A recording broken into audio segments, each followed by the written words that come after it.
Welcome to the Toffee Blues, your source for all things Everton, and welcome to the show where we are discussing the potential departure of Richarlison. We really don't want to discuss it, but we are going to. Joined by Callum. How are you feeling, mate, about the potential departure of Richarlison? It's a bit of a painful one for us all, isn't it? Yeah, like you said, no one really wants to talk about it, but it all just really comes down to whether we actually need to sell him or not. Ideally, we hold on for another year and we see what Lampard can do with the full season with him and his full side before we start shipping them out for financial fair play. But we don't really know what goes on behind the club, so I guess we'll just have to see whether we get enough money for Lampard and Thelwell to do their thing. But ideally, we don't even have to discuss this, and he stays. Then obviously, it's regarding you're saying Lampard and Thelwell do the thing, but that's provided Machidi and whoever else don't stick their oar in again. Well, yeah, I feel like you like to think that the protests for this season will have done their job in terms of, obviously they probably will have sparked the strategic review, and in the same vein, you like to think they'd have given him a bit of impetus in the fact that the fans don't agree with the way he's been running the club since he joined about 6 years ago. So hopefully that will spur him to change his methods and just leave the footballing side to the footballing people. And then there's the small matter of possibly a takeover anyway, so we could be. I think hopefully that means he might have lost a bit of interest anyway and might keep his nose out, which in a way could help, but we don't know yet. Yeah. Like I say, I don't really. Go ahead, yeah. It's a strange one because he's obviously funneled all this money to pay our debts away, and then all the money on the stadium. But I've heard the money that's being touted to buy us isn't actually that much more than what he first paid. Obviously, we've probably regressed in terms of like the team and the position that we're team value will be lower than it was when he bought the club. But no doubt about that. But it's just like kind of like you mentioned, the moral, questions that come about the new owners. But I don't know. That's for politicians to discuss. Indeed, and like I say, the political side as well. I don't politically align myself at all, or morally align myself with the people who've been linked with as far as takeovers are concerned. But it could be a bit of a new lease of life for the club if it gets the current regime out completely.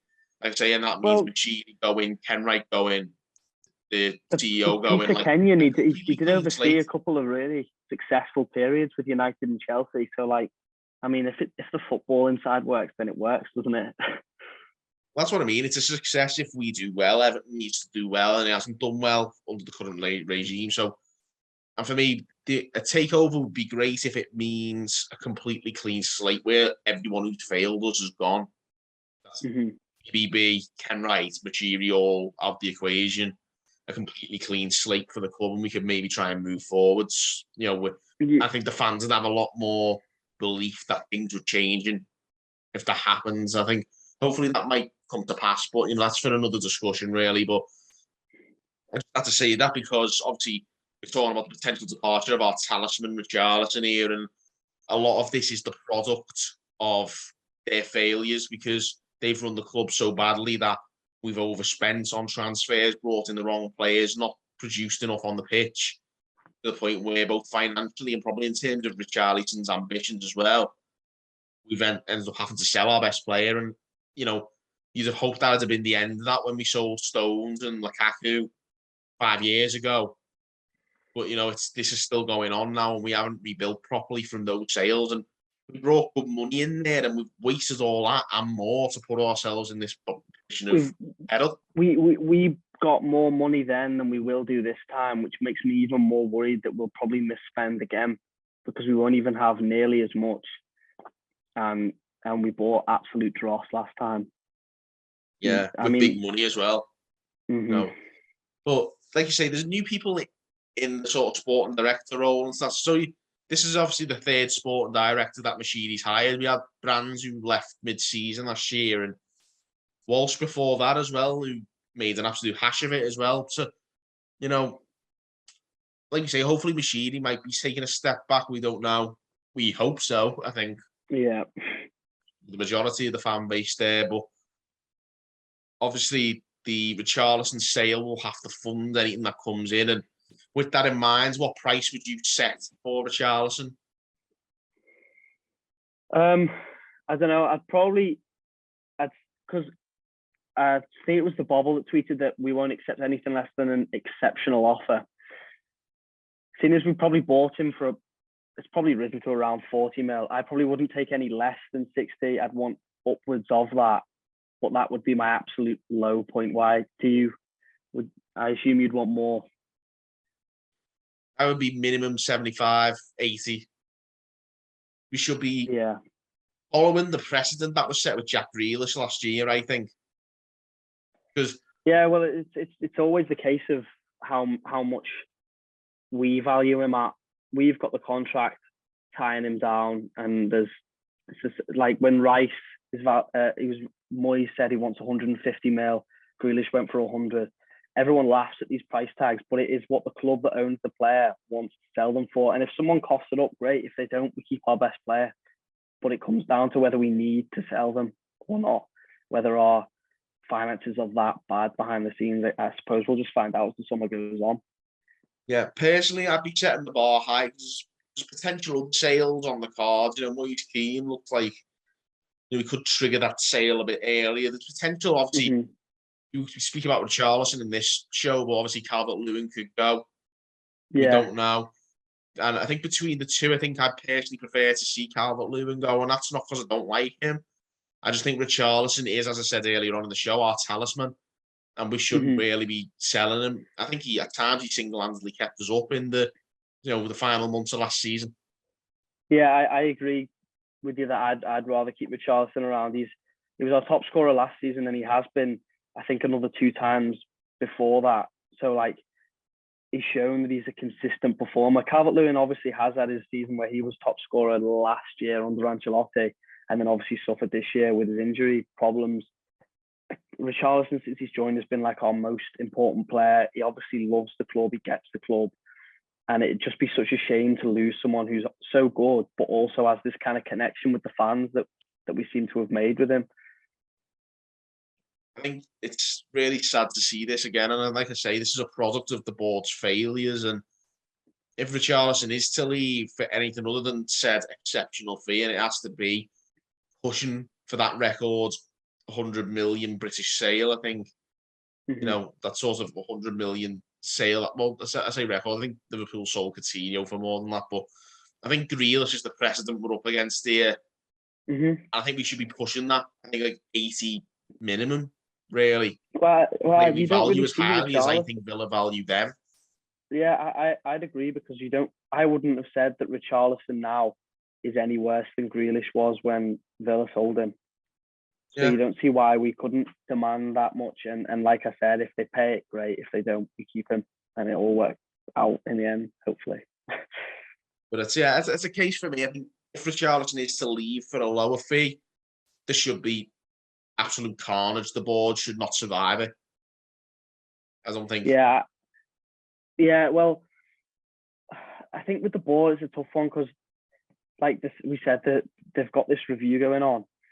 But they are the people at the top who are reviewing themselves, causing the most issues, and they're not going to remove themselves. So, and themselves really on the back. One. It's like the Met Police investigating the Met Police when they do something wrong. It's the government patting itself on the back for being terrible. It's like the whole country's in a terrible state because of this mentality of people at the top just doing inquiries into themselves when something goes wrong and patting themselves on the back. We didn't do anything wrong. It's like, come on. Never works out. Never, ever works out. Never sees any positive change or results because you're just applauding yourself for being rubbish and continuing to be rubbish as a result. Yeah. Like I mentioned, they've overseen the worst period in the club's recent, history. Probably one of the most trophy barons. Yeah. So, you wonder why they'd want to even stick around because it is just a big stain on their collective CVs. And they're staying on our club. All of them.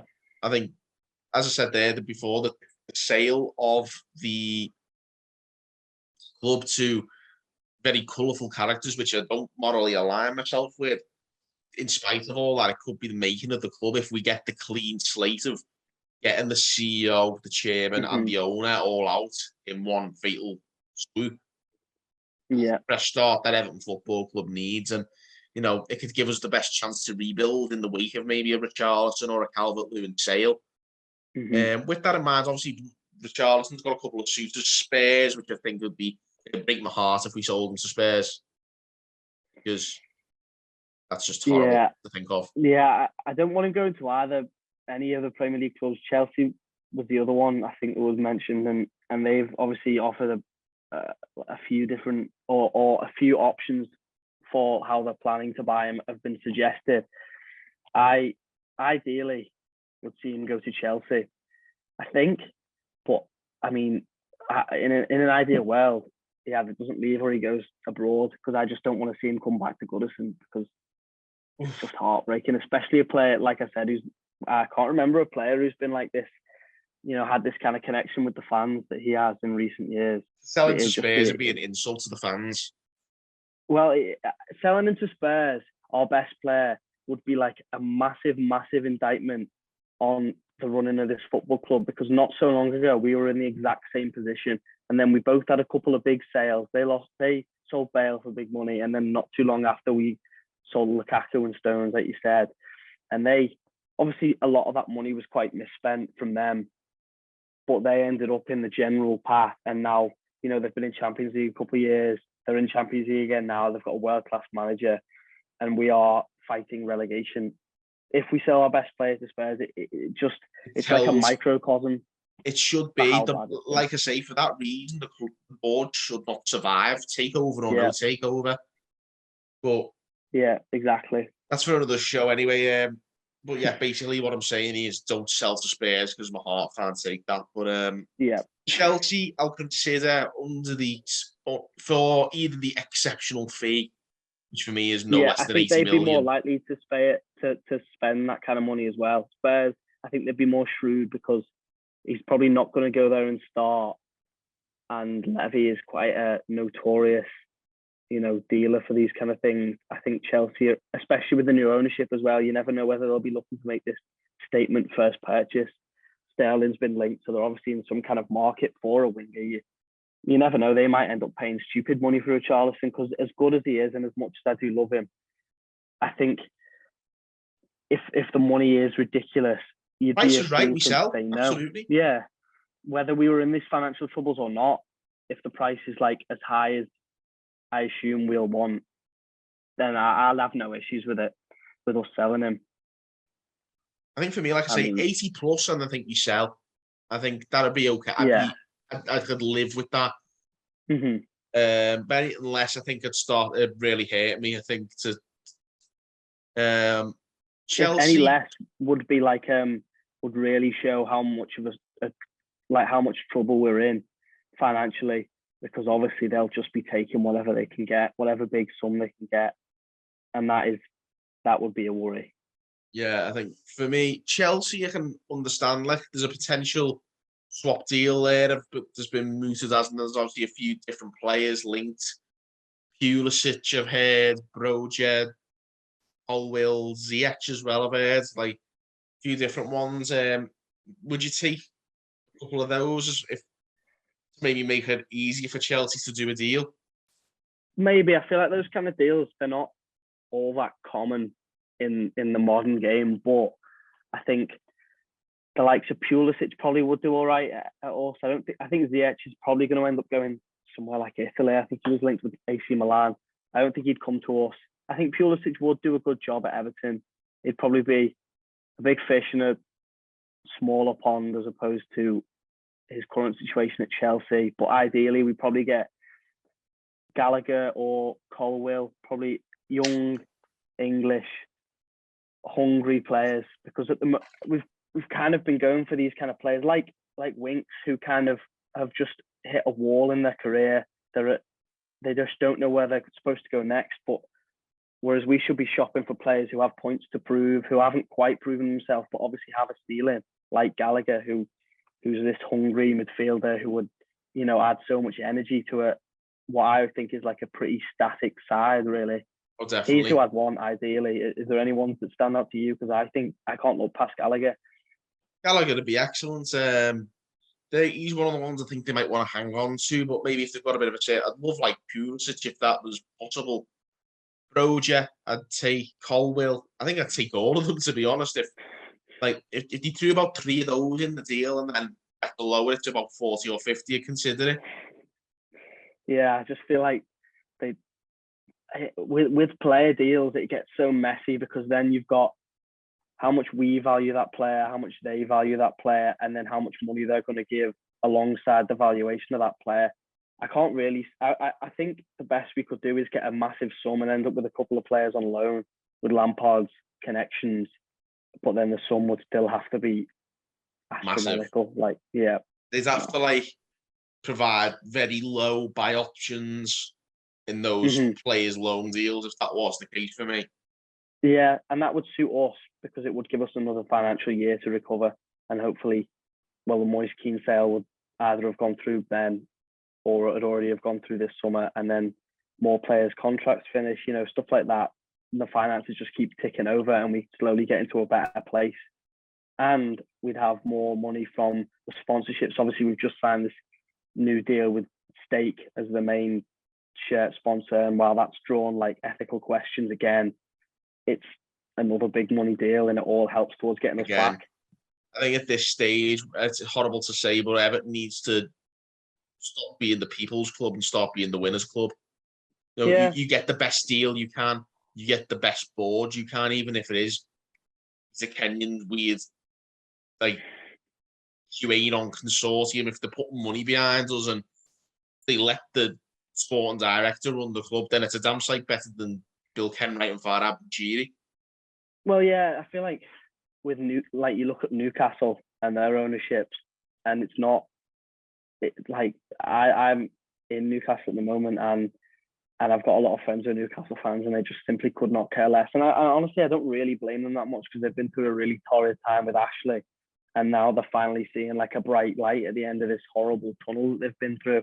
And as you deserve the same. I think. Yeah, I agree, but then again, it'll all come down to the politics of it, and it's just too complicated to get into that. Yeah, well, it's not about politics at the end of the day. It's about football, and if some Frank who's mates with Trump makes us win some cups, then they'll probably suck it up. Yeah, get over it. If Newcastle fans can tolerate Saudis, then we can tolerate anything. Yeah, I'm sure we can.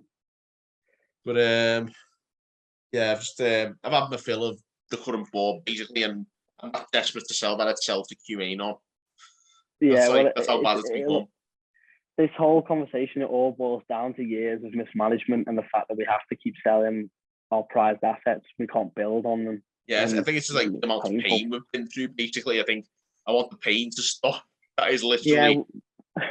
Well, when he came in, Moshiri, he was like this savior, and he's just been just as clueless with a little bit more money, and it's probably put us in an even worse position than we were when we didn't have money, because at least Moyes was quite smart and he made some frugal signings and he kept us steady for the most part, and occasionally we'd push, but we were never in any financial danger because we never could be. And now that we've got this clueless board spent, that puts us in an even worse position. Yeah, well, like I say, I just hope we get taken over, and regardless of who it is at this stage, get rid of the current owner and the current chairman and the current chief executive, because they've all failed Everton Football Club for longer periods than others have, but they've all played the part, they've screwed the club over, really. And if the takeover did happen, they might provide a cash injection, which would mean we wouldn't even have to sell any of our assets, which in an ideal world is the way it goes, and we build on the squad rather than tear it apart to build it back up. Yeah, well, that'd be good as well, but I don't think that'll be the case. If there is a takeover, it might not be done by the end of this window, but if that happens in the long term, that'd be excellent to sort of provide us with a brighter future beyond this summer. But for now, I still think one of either Richie or Calvert-Lewin will have to go. And on that note, we'll probably wrap this one up anyway. I'll just finish with one very quick yay or nay question. Will Richarlison be an Everton player at the end of this transfer window? I think he will.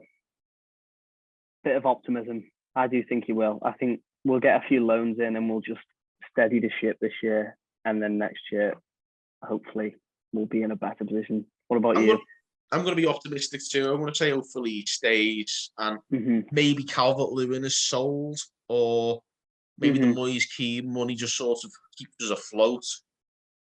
And a couple of other little sales, like you say, a lot of big earners have been binned as well this summer. So there's a lot of extra wage money for loan deals, like you say, with small loan fees could maybe keep us our heads above water for another summer, and hopefully, like you say, by January or next summer, we might be looking at a takeover and maybe a different board steering us into closer to a new stadium. One step closer to a new stadium, but one step closer to a club that is actually run like a Premier League football club and not like your local pub team. Yeah. So, fingers crossed, guys. Hopefully Richarlison sticks around. I think we all hope for that. Either way, let us know your opinions. Will Richarlison be here or not come the end of the window? What will he go for if he does leave? How much should he be being sold for? Who do you think you'll end up with if he goes? So many different questions that need answering. Let us know your opinions in the comments. Drop us a comment. Give this video a like and subscribe. Of course, check out the Everton store. The Toffee Blues store, I should say, which the link is in the description below. Get your Toffee Blues merchandise, and obviously new season coming up. Loads to look forward to or dread in equal measure. But yeah, thanks Callum for joining me as well.